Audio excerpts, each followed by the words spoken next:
Shalom, selamat hari Minggu, selamat sore Bapak Ibu Saudara yang dikasihi oleh Tuhan kita Yesus Kristus.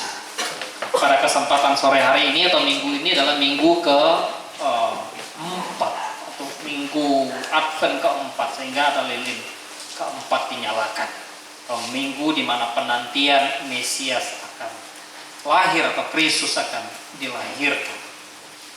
Di dalam minggu ini atau kali ini kita akan merenungkan satu bagian firman Allah yang terambil dari kitab Injil Lukas.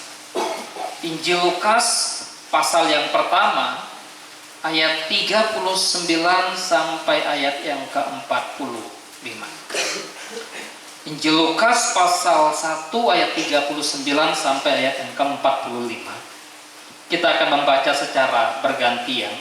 Saya baca ayat 39, Bapak Ibu Saudara baca ayat yang ke-40, nanti ayat 45 kita sama-sama. Demikian firman Tuhan. Beberapa waktu kemudian berangkatlah Maria dan langsung berjalan ke pegunungan menuju sebuah kota di Yehuda.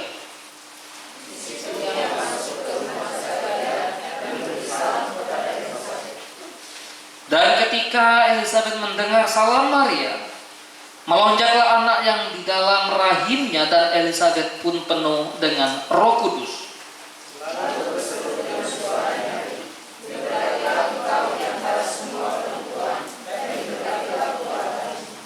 Siapakah aku ini sampai ibu Tuhanku datang mengunjungi aku?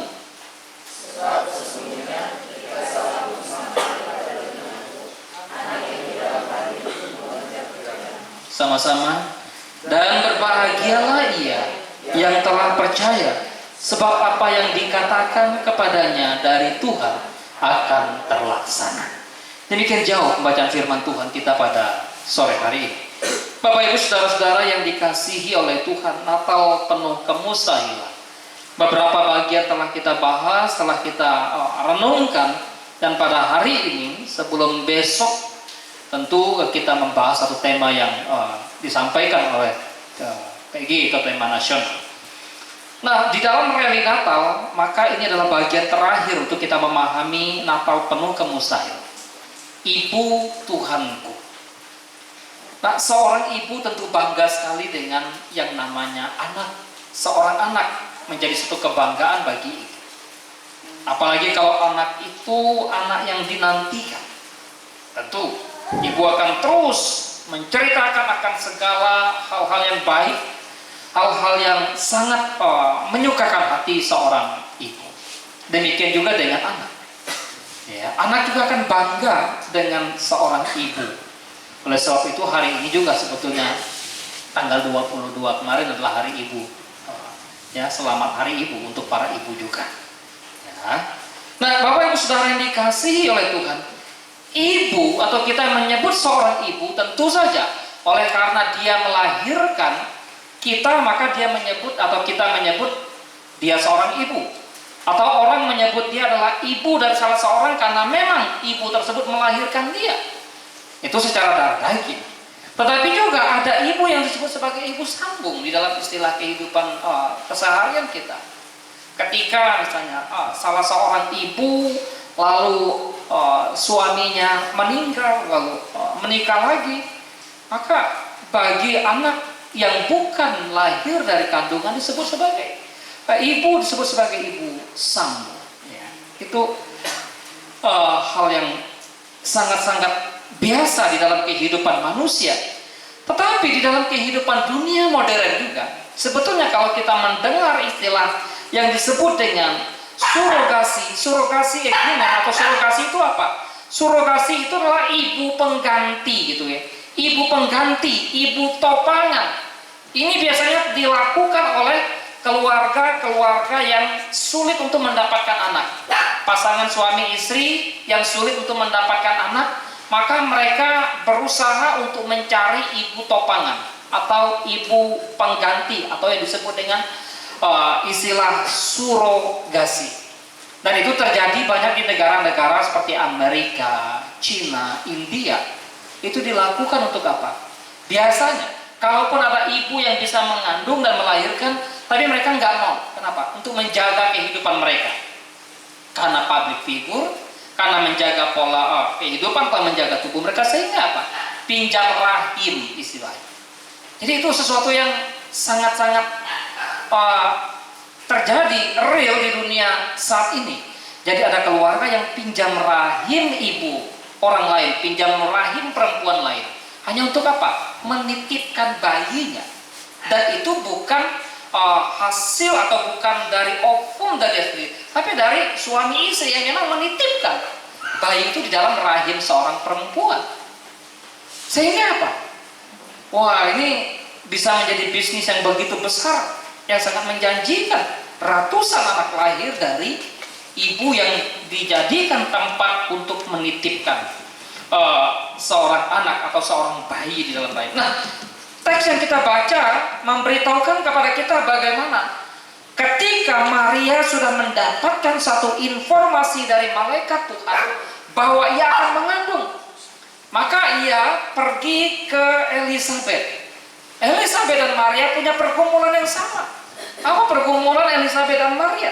Tentu saja mereka menghadapi satu pergumulan yang sama-sama mengandung. Dan peristiwa yang mereka alami adalah sesuatu yang sangat ajaib terjadi dalam dunia zaman itu. Kalau Elizabeth mungkin tidak terlalu ajaib karena sudah ada yang pernah terjadi di dalam zaman perjanjian lama. Bagaimana Sarah mengandung seorang yang mandul dan bahkan usianya sudah tidak memungkinkan, tetapi Tuhan membuat Sarah mengandung. Sampai Sarah tertawa, apa mungkin? Tetapi ketika Elizabeth mengandung, bukankah Zakaria pun tidak percaya? Bagaimana mungkin? Ini nggak akan mungkin terjadi. Istri saya Elizabeth sudah terlalu tua. Ketika malaikat menyampaikan kepada Zakaria tentang apa yang dialami oleh istrinya, dan Zakaria tidak percaya, sehingga harus menjadi seorang yang bisu. Ini bukan saja menjadi satu sukacita bagi seorang Elizabeth, tetapi juga sebetulnya menjadi sesuatu yang sangat memalukan. Kalau kita membaca teks sebelumnya, maka Elizabeth itu berusaha untuk mengurung dirinya, tidak mau keluar untuk beberapa saat, untuk beberapa bulan. Kenapa? Ini sesuatu yang disebut sebagai aib sebetulnya zaman itu. Jangan-jangan ada problem, ada masalah, ada dosa yang terjadi, yang dialami oleh Elizabeth dan Zakaria. Nah, apalagi ketika bicara tentang Maria yang mengandung tanpa misalnya ada persetubuhan, ataupun kalau orang menuduh dia bersetubuh dengan Yusuf, ini sesuatu yang memalukan juga, bukan? Sehingga apa? Tempat untuk menyampaikan apa yang menjadi pergumulan, apa yang dialami secara bersama-sama, orang yang tepat adalah orang yang mengalami hal yang sama. Sehingga apa? Maria datang ke rumah Zakaria. Maria datang ke rumah Zakaria, ke tempat Elizabeth, di mana mereka tinggal di Yehuda, sementara Maria tinggalnya di Nazaret. Itu sesuatu yang bukan jarak yang dekat antara Nazaret ke Yudea, tepatnya di salah satu kota, yaitu kota Hebron. Itu 180 kilo. 180 kilo kalau zaman sekarang ditempuh dengan kendaraan mungkin tidak terlalu jauh. Tapi zaman itu Maria tidak punya kendaraan seperti zaman sekarang, tidak punya motor, tidak punya mobil. Dia harus apa? Ya, syukur-syukur kalau ada unta, kalau ada keledai yang ditunggangi. Kalau enggak gimana? Jalan kaki. Tetapi apa yang dialami oleh Maria, dia nekat untuk pergi ke tempat Elizabeth. Apa yang sebetulnya ingin dia sampaikan memang tidak dicatat di dalam teks yang kita baca, tetapi paling tidak bahwa ketika Maria sampai ke sana, maka apa yang dilakukan oleh Maria adalah dia memberikan salam kepada Elizabeth. Punya dampak yang luar biasa dari perjumpaan Maria dan Elizabeth. Kedatangan Maria ke rumah Elizabeth, kedatangan Maria ke rumah Zakaria itu memberikan dampak yang sangat luar biasa. Bukan saja bagi Maria, atau bagi Elizabeth, tetapi juga bagi anak yang di dalam kandungan Elizabeth. Apa yang terjadi? Alkitab mengatakan bahwa bayi yang di dalam kandungan Elisabet itu melonjak kegirangan. Saking bersukacitanya, Yohanes Pembaptis yang sedang di dalam kandungan Elisabet begitu bersukacita. Kenapa? Karena mendapatkan satu kunjungan. Bukan saja kunjungan dari Maria, tapi kunjungan bayi yang ada di dalam kandungan Maria. Elisabet hamil 6 bulan jaman. Maria baru mulai hamil. Dan Maria tinggal di rumah Elisabet 3 bulan. Artinya sampai nanti Elisabet melahirkan Yohanes Pembaptis, Maria ada di sana. Kunjungan Maria mungkin sudah biasa bertemu dengan yang namanya Elisabet, karena mereka adalah sanak saudara, mereka adalah keluarga, mereka adalah kerabat. Ya, kunjungan seorang kerabat tentu bukan sesuatu yang baru. Tetapi lebih daripada itu adalah ada kunjungan bayi yang di dalam kandungan Maria kepada bayi yang ada di dalam kandungan Elisabet. Termasuk juga kepada Elisabet, sehingga apa? Bayi tersebut mengalami satu sukacita, satu kesukaan, kesenangan yang begitu luar biasa. Termasuk Elisabet pun dikatakan penuh dengan Roh Kudus. Ketika Maria datang dan memberikan salam kepada Elisabet, Alkitab mengatakan Elisabet pun penuh dengan Roh Kudus. Maka bagaimana kehadiran kita? Bagaimana ketika kita datang menguji dan bahkan di dalam suasana Natal ini? Ya, kunjungan kerabat, teman, keluarga, itu juga menjadi satu sukacita tersendiri, bukan? Bagi kita.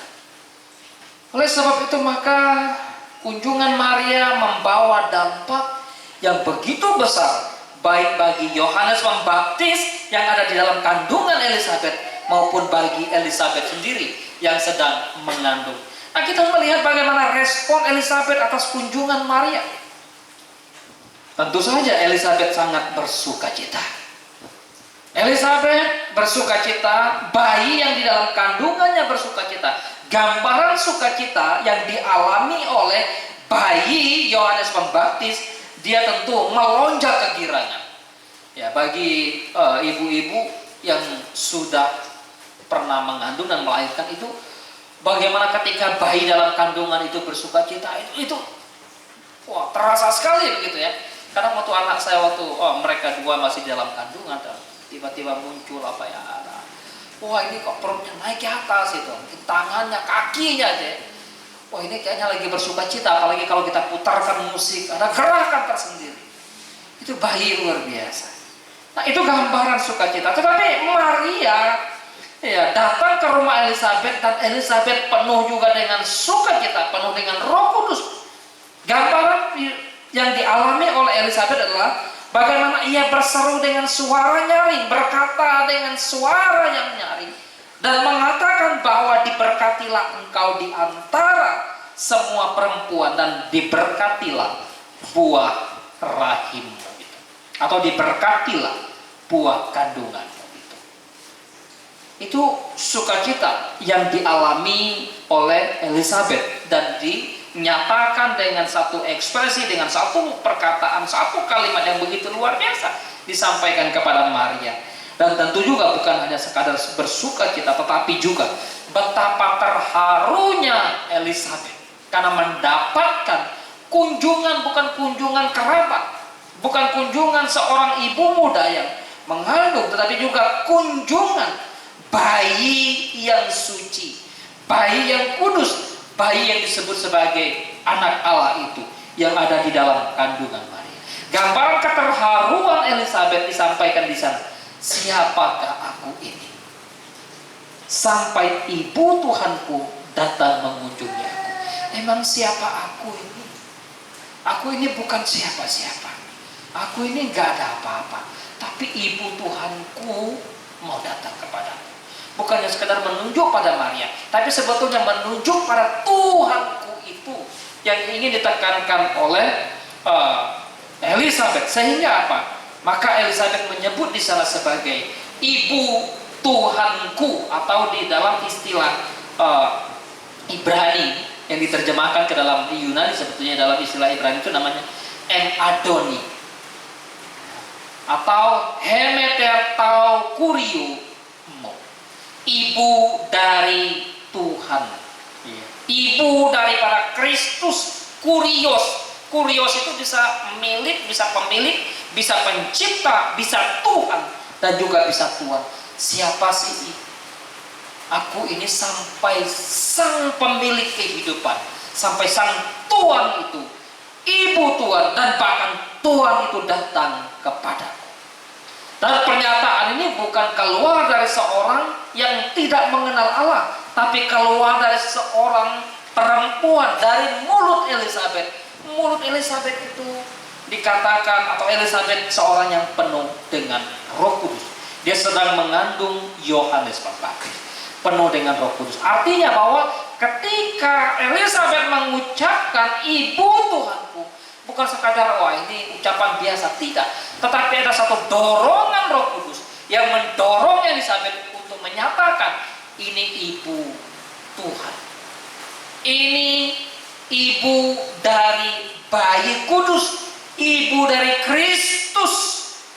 Ini adalah satu pernyataan atau sikap iman yang begitu luar biasa dari seorang Elizabeth. Ketika orang melihat bahwa Maria mungkin sedang mengalami aib, mungkin Maria sedang mengalami problem masalah dengan tunangannya, atau dengan orang yang tidak dikenal, tetapi Elizabeth justru melihat bahwa anak yang di dalam kandungan Maria itu bukan manusia yang berdosa. Ini bukan suatu aib, tetapi ini suatu sukacita yang besar. Karena itu ini sekaligus juga menyatakan suatu pengakuan Elizabeth tentang siapa bayi yang ada di dalam kandungan Maria. Dia adalah bayi yang kudus. Dia adalah anak Allah. Dia adalah Mesias. Dia adalah Tuhan. Karena itu ini ungkapan yang luar biasa yang disampaikan oleh Elizabeth. Ketika Elizabeth menyampaikan bagian ini, maka sebetulnya posisi Maria ada di mana? Posisi Maria sedang seperti apa? Maria yang dipanggil ibu Tuhanku oleh Elizabeth itu, ya, kenapa dia sampai bisa mengalami atau disebut sebagai ibu dari Tuhanku, mengandung bayi Yesus, bayi yang kudus, anak Allah itu? Kalau kita membaca perikop sebelumnya, konteksnya menyatakan bahwa Maria adalah seorang perempuan yang dikaruniai Allah, disertai oleh Allah, beroleh kasih karunia oleh Allah. Sehingga apa? Ini suatu keistimewaan Maria. Bukan karena Maria tidak berdosa, Maria juga manusia dari keturunan Adam dan Hawa. Roma mencatat, semua orang telah berbuat dosa dan telah kehilangan kemuliaan Allah. Maria, saya percaya, bukan satu-satunya perempuan muda di zaman. Maria bukan satu-satunya perawan di zaman itu.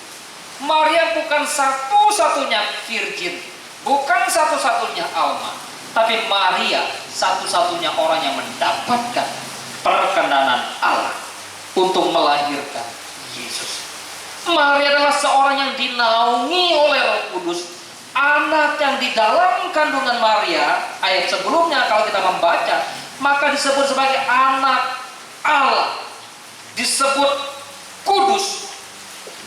Oleh sebab itu, maka ya seperti yang saya katakan tadi, dalam konteks zaman sekarang, suami istri bisa pinjam rahim orang yang lain untuk menaruh bakal janin mereka. Di dalam konteks ini, maka Allah meminjam rahim Maria untuk menaruh bayi Yesus Kristus yang menjadi manusia, Allah yang berinkarnasi menjadi manusia. Ini sesuatu yang begitu luar biasa. Kenapa? Karena pencipta mau datang dan berdiam di dalam ciptaan. Maria sendiri mengakui bahwa dirinya adalah hamba dan berkenan menerima apa yang Tuhan ingin kerjakan melalui dirinya. Maria sadar dia bukan siapa-siapa, dia hanya manusia biasa. Karena itu dia mengatakan, aku ini adalah hamba, seorang budak yang tidak punya hak atas diri. Karena itu dia mengatakan, jadilah padaku sesuai dengan kehendakmu. pikir semangat kehambaan yang dialami oleh Maria ini juga harusnya menjadi semangat kehambaan kita di dalam kehidupan sebagai orang percaya. Nah, bagaimana respon Yesus ketika dalam kehidupan zamannya, lalu orang menyebut bagaimana Maria ibu Yesus? Ya, tentu banyak teks yang bisa kita lihat. Tetapi ya, Maria daripada ibu Yesus atau Yesus anak Maria, bagi orang Yahudi itu suatu penghinaan, suatu pelecehan. Sehingga apa?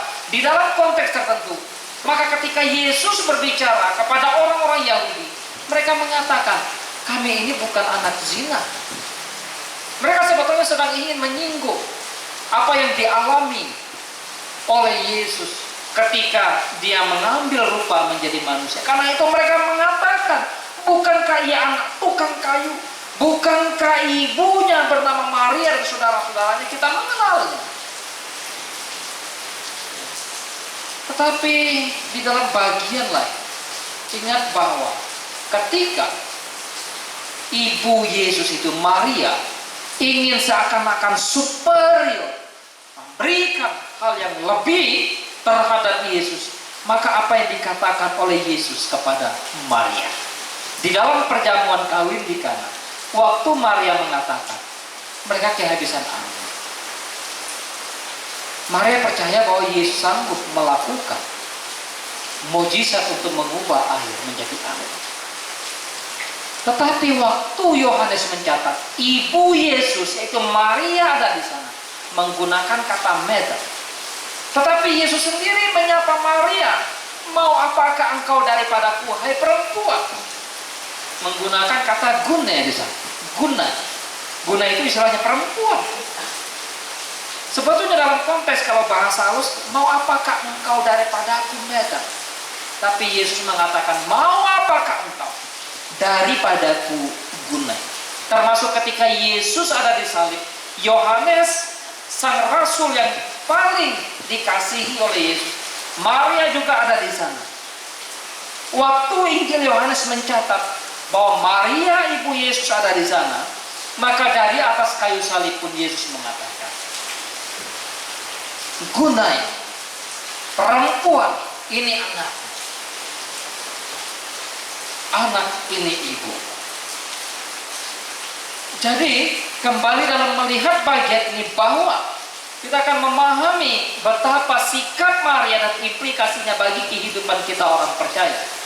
Maria begitu merendahkan diri di hadapan Tuhan, menyadari dia adalah seorang hamba dan memerlukan juru selamat.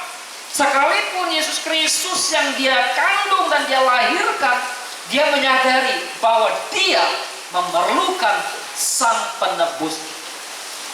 Di dalam pujian Maria membaca perikop sesudah ini, maka kita menemukan lalu apa yang dikatakan Maria juga. Maka dengan menyebut Maria ibu Yesus, bukan berarti menjadikan Maria sebagai yang superior dari Kristus. Bukan berarti kita menempatkan Maria sebagai posisi yang harus disembah sujud lalu mengalahkan penyembahan kita kepada Kristus. Tidak. Tetap fokus kita adalah pada Kristus. Fokus kita adalah pada Yesus Kristus. Maka orang Majus yang datang tidak menyembah Maria, tidak menyembah Yusuf, tapi mereka mencari raja orang Yahudi. Sekalipun waktu itu dia masih berumur 2 tahun ke bawah, tetap pencarian mereka bukan kepada orang tua, bukan kepada ibunya, tetapi kepada sang anak itu sendiri. Maria tetap menjadikan Yesus sang juru selamat. Itulah yang harus kita pahami. Ibu Tuhanku mengingatkan kepada kita bukan pada ibunya, tetapi pada Tuhannya yang mau menjadi manusia melalui seorang perempuan. Walaupun tentu kita menyadari bahwa Maria hanyalah alat yang Tuhan pakai, media yang Tuhan pakai untuk melahirkan Kristus. Dia rela memberikan tempat yang terhormat. Rahim itu sesuatu yang sangat berharga bagi seorang wanita, bahkan bagi manusia. Karena itu bagaimana seorang wanita, seorang ibu berusaha menjaga rahim sedemikian rupa. Tapi Maria mau ini. Kenapa Maria? Karena dia tahu Tuhan yang memerlukan, Tuhan yang pakai, Tuhan yang menjadikan dia, Tuhan juga yang berhak memakai. Sesungguhnya dalam kehidupan kita, kalau Tuhan mau pakai kita, apakah kita harus berdalih, jangan pakai saya Tuhan? Enggak, bukan. Kita justru harus menyerahkan seluruh kehidupan kita untuk apa? Tuhan mau pakai, sungguh bersyukur. Karena itu seorang pernah mengatakan, tidak ada satu inci pun dari seluruh anggota tubuh kita ini, lalu kita berani dan bisa mengklaim ini milikku. Tidak, ini milik Allah. Seluruh hidupku, seluruh anggota tubuh, ini kepunyaan Tuhan. Dan Tuhan bebas mau pakai untuk apa. Itulah semangat kita yang kita bisa pelajari dari Maria. Bahwa Tuhan memakai anggota tubuh kita untuk memuliakan Dia. Tuhan memakai hidup kita yang sangat berharga sekalipun dari anggota tubuh kita untuk Tuhan pakai persembahan pada Tuhan. Tidak ada yang bisa kita pertahankan sebagai hak milik kita. Lalu kita katakan kepada Tuhan, Tuhan saya tidak mau Engkau memakai anggota tubuhku ini. Engkau memakai tanganku, Engkau memakai kakiku, Engkau memakai mulutku, Engkau memakai mataku, memakai telingaku. Tapi ketika Tuhan mau pakai, aku mau pakai untuk menjadi media, menjadi alat, maka kita berani berkata mestinya seperti Maria, aku ini adalah hamba, jadilah padaku menurut kehendak. Dan biarlah kita diingatkan oleh Tuhan. Jadi kembali bahwa ini juga mengingatkan kepada kita di dalam satu peristiwa yang dialami oleh Raja Daud. Daud manusia biasa, dia melahirkan seorang raja yang nanti dia, yaitu raja di atas segala raja, yaitu Kristus dari keturunan Daud. Tapi juga dia memanggil dia sebagai Tuhan. Inilah paradoks di dalam kekristen, di dalam Natal kita jumpai bahwa ingat, Maria tidak pernah menggantikan posisi Sang Kristus itu untuk menjadi pusat penyembahan kita. Dia hanya alat yang Tuhan pakai. Banyak orang yang Tuhan pakai. Yusuf Arimatea, Tuhan perkenankan untuk memikul kayu salib yang dipakai untuk menyalibkan Kristus. Mungkin dalam kondisi yang terpaksa karena pas lewat, lalu dipaksa oleh tentara Romawi. Tapi itu anugerah Allah, bukan. Begitu dia menyadari, ini kemuliaan, ini kebanggaan bisa memikul salib Kristus. Saya pikir Maria pun mengalami kebanggaan itu. Karena itu dia menyebut, dan bahkan Elizabeth menyebut, berbahagialah engkau di antara para perempuan. Berbahagialah engkau di antara para wanita. Kenapa berbahagia? Karena mengingatkan peristiwa di mana ketika manusia berdosa, bahwa keturunan iblis, keturunan ular akan meremukkan tumit dari keturunan perempuan. Tapi keturunan perempuan itu akan meremukkan kepala dari keturunan iblis.